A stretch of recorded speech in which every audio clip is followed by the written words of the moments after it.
Hello दोस्तों, नमस्कार। मैं रंजीत श्रीवास्तव आप सभी का आइडियल इंस्टीट्यूट के यूट्यूब चैनल पर पुनः एक बार स्वागत करता हूं।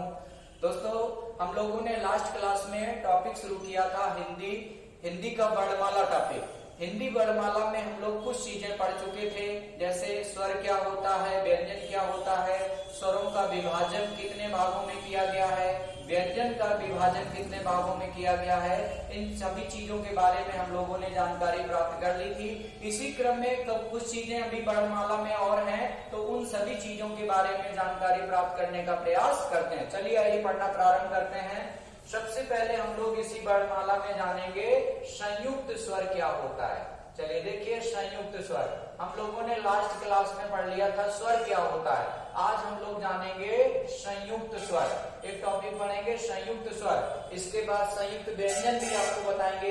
हिंदी वर्णमाला में अयोगवा वर्ण कौन से होते हैं, अयोगवा कितने होते हैं, इन सभी बिंदुओं पे चर्चा करते हैं। तो सबसे पहले जानेंगे संयुक्त स्वर। बेटा सबसे पहले तो इसकी हम परिभाषा समझ लेते हैं, संयुक्त स्वर किसे कहते हैं। तो देखिएगा, वे वर्ण जो दो स्वरों से मिलकर के बने होते हैं। ध्यान दीजिएगा, वे वर्ण जो दो स्वरों से मिलकर के बने, उन्हीं को संयुक्त स्वर कहा जाता है। क्या है इसकी परिभाषा?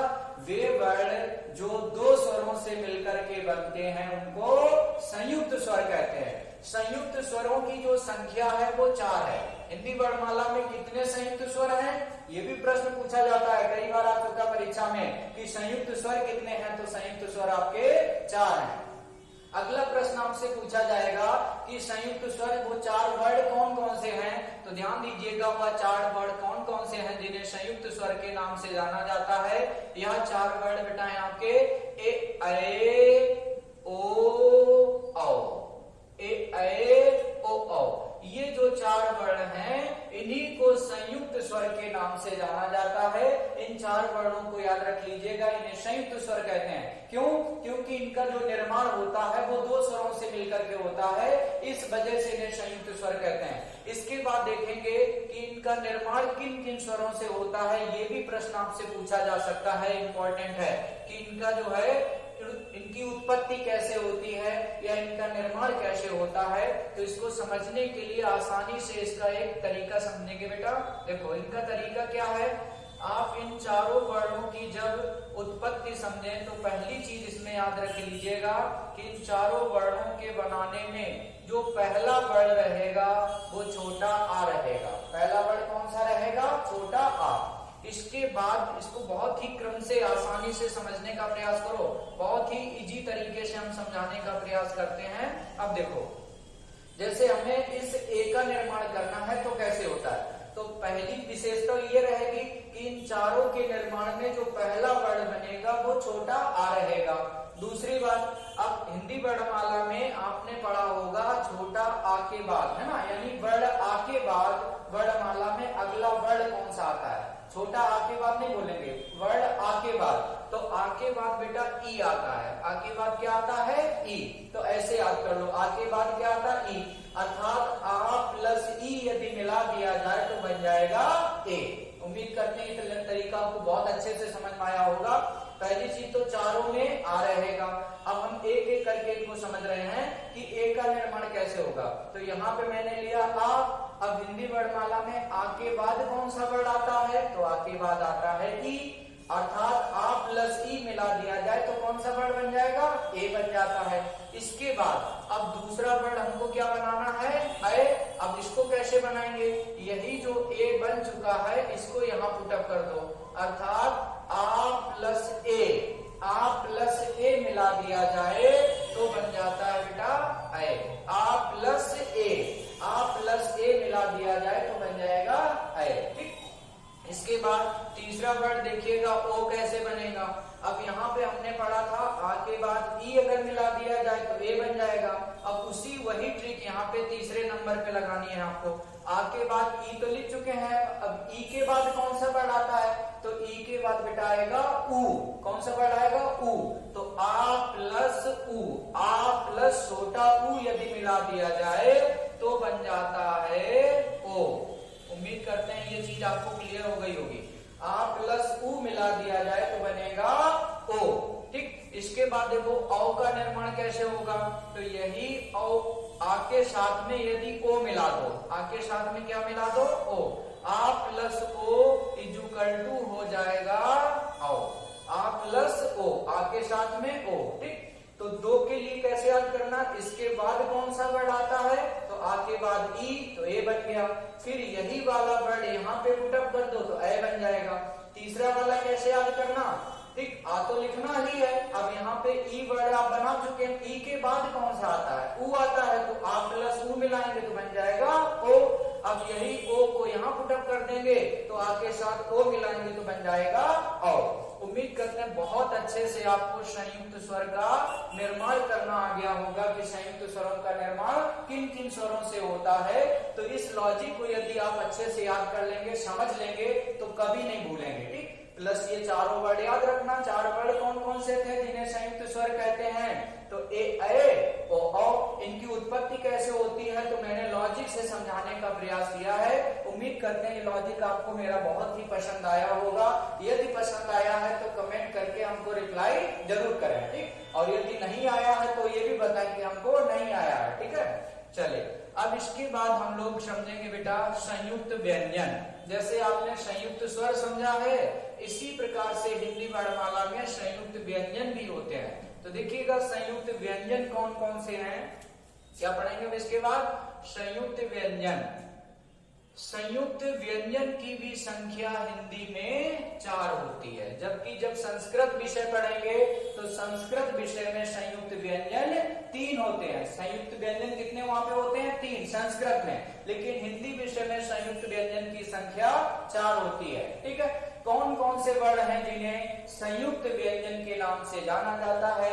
दूसरी चीज इनकी परिभाषा क्या है, जैसे मैंने बताया कि संयुक्त स्वर की परिभाषा कि वे वर्ण जो 2 स्वरों से मिलकर के बने उन्हें संयुक्त स्वर कहते हैं। उसी प्रकार से संयुक्त व्यंजन की परिभाषा है कि वे वर्ण जो 2 व्यंजन से मिलकर के बने, वे वर्ण जो 2 व्यंजन से मिलकर के बनते हैं उनको संयुक्त व्यंजन कहते हैं। ये इसकी परिभाषा हो गई, ठीक। कितनी है इनकी संख्या, तो संख्या 4 होती है। कौन कौन से वो वर्ण है 4 जो संयुक्त व्यंजन की श्रेणी में आते हैं, तो वह वर्ण देखिएगा बेटा कौन कौन से हैं, छ, त्र, ज्या, स्रा, छ, त्र, ज्या, स्रा।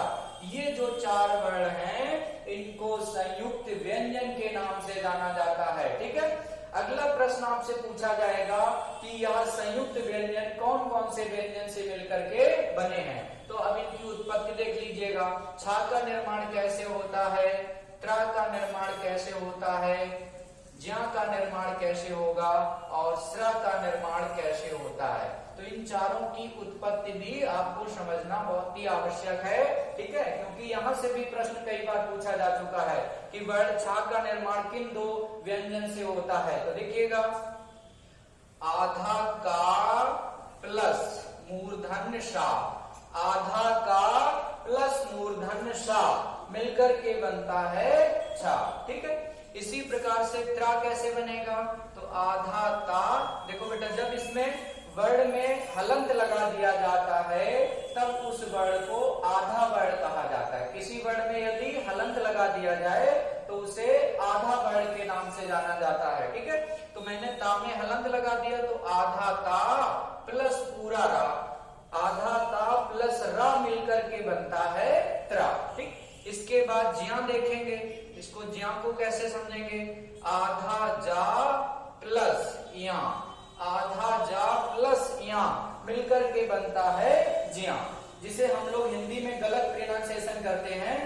बहुत से लोग इसको ज्ञा पढ़ते हैं ना, ज्ञा से ज्ञानी, ये प्रोनाउंसिएशन गलत है। इसका सही उच्चारण क्या होता है, ज्या, क्योंकि आधा जा और या मिलकर के बना है इसलिए इसे ज्या पढ़ा जाता है। क्या पढ़ा जाता है, ज्या। तो आज के बाद इसे ज्या पढ़िएगा ना, ज्ञा नहीं पढ़ना है, क्योंकि आधा जा और या मिलकर के बना है इसलिए इसका ज्या सही उच्चारण है, ठीक है।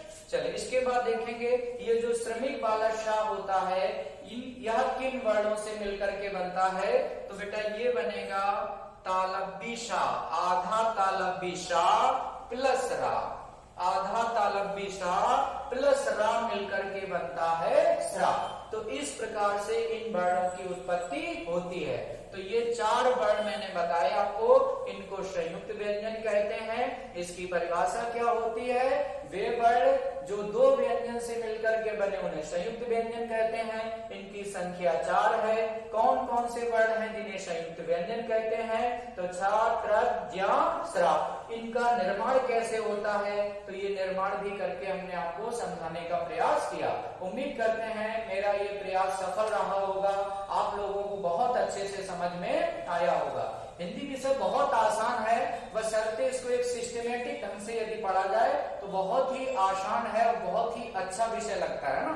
चलिए, इसके बाद हम लोगों ने अभी पढ़ लिया क्या? संयुक्त स्वर, संयुक्त व्यंजन। अब हम लोग देखेंगे बेटा हिंदी वर्णमाला में अयोगवा। अयोगवा वर्ण किसे कहते हैं? अयोगवा कितने होते हैं? अयोगवा कौन कौन से वर्ण हैं? तो अयोगवा के बारे में संपूर्ण जानकारी प्राप्त करेंगे।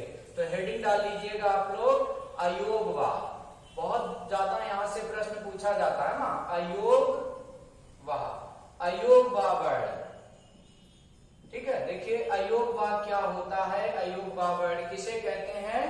तो वे वर्ण, इसकी परिभाषा समझो, वे वर्ण जो ना तो स्वर के अंतर्गत आते हों और ना व्यंजन के अंतर्गत आते हों, ऐसे वर्ण को अयोगवा वर्ण कहा जाता है। फिर से देखो, वे वर्ण जो ना तो स्वर के अंतर्गत आए और ना व्यंजन के अंतर्गत आए, उन्हीं को अयोगवा वर्ण के नाम से जाना जाता है। हिंदी वर्णमाला में अयोगवा बेटा आपके 2 होते हैं। अयोगवा कितने प्रकार के होते हैं? 2। देखिए कौन कौन से 2 प्रकार के हैं? ठीक, 2 प्रकार के अयोगवा होते हैं बेटा। एक होता है अनुस्वर, एक होता है अनुस्वर और दूसरा होता है विसर्ग। दूसरा होता है विसर्ग। अगर इसका अयोगवा का प्रकार पूछा जाए तो आप बताएंगे 2 प्रकार के होते हैं, अनुस्वर और विसर्ग। अनुस्वर वर्ण कितने हैं? कौन सा वर्ण है? तो जो अंग वाला शब्द होता है, इस वर्ण को ही अनुस्वर कहा जाता है, इसे अनुस्वर वर्ण कहते हैं। और एक वर्ण है विसर्ग, है ना, आहा वाला जो वर्ण होता है, इस वर्ण को विसर्ग के नाम से जाना जाता है। ठीक है, तो उम्मीद करते हैं आपको अयोगवा भी क्लियर हो गया होगा। अयोगवा किसे कहते हैं? अयोगवा कितने प्रकार के होते हैं? अनुस्वर किसे कहते हैं? विसर्ग किसे कहते हैं? तो अंग वाला जो वर्ण है ये अनुस्वर कहलाता है, आहा वाला जो वर्ण है इसे विसर्ग के नाम से जाना जाता है। यहीं पे यदि आप संस्कृत विषय पढ़ें तो वहां पे यदि अयोगवा पूछा जाए तो संस्कृत विषय में बेटा अयोगवा आपके 4 होते हैं। संस्कृत में अयोगवा कितने होते हैं? 4 होते हैं। वहां पे ये 2 तो कॉमन रहेंगे, अनुस्वर विसर्ग, 2 और एक्स्ट्रा हो जाते हैं, एक उपदमानीय वर्ण और एक जीवामूली वर्ण। ठीक, तो इस प्रकार से वहां पे अयोगवा 4 हो जाते हैं। कौन कौन से?